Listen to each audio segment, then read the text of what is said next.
Happy New Year, my friends. I hope 2021 has been off to a really great start for you. I want to start the new year with some really great news about God. Great news about God that Moses shares with us in Deuteronomy chapter 4. It's related to a title that Moses gives God as he's talking to the Israelites.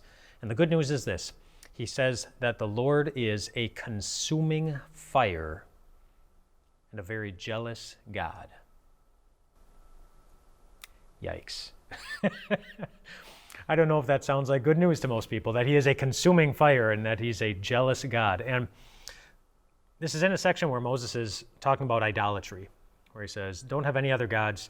Don't follow any other gods more than you follow God. Don't love anything more than you love God. Just no idols, nothing, because if you do, there are going to be some serious consequences, and you don't want to mess with God. He is a consuming fire. He is a jealous God.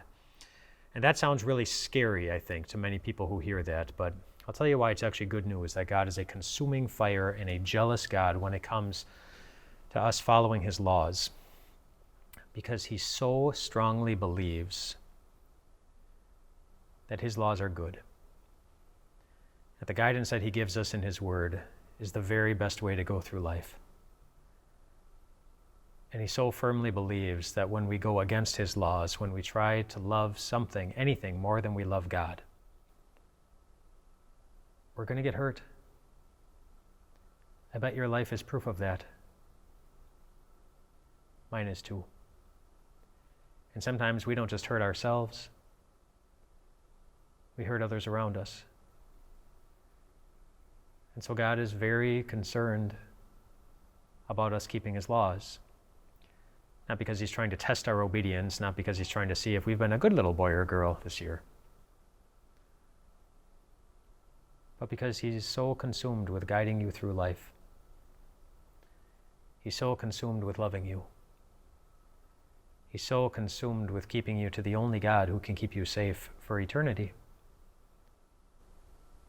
He's consumed with you. And so on this first day of the new year, I'd like you to do something.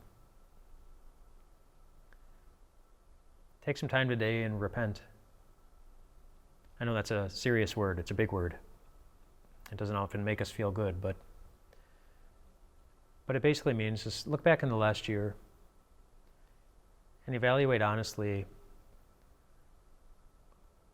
what had a greater control over your heart, your emotions, your decisions, your peace of mind, than God and his word.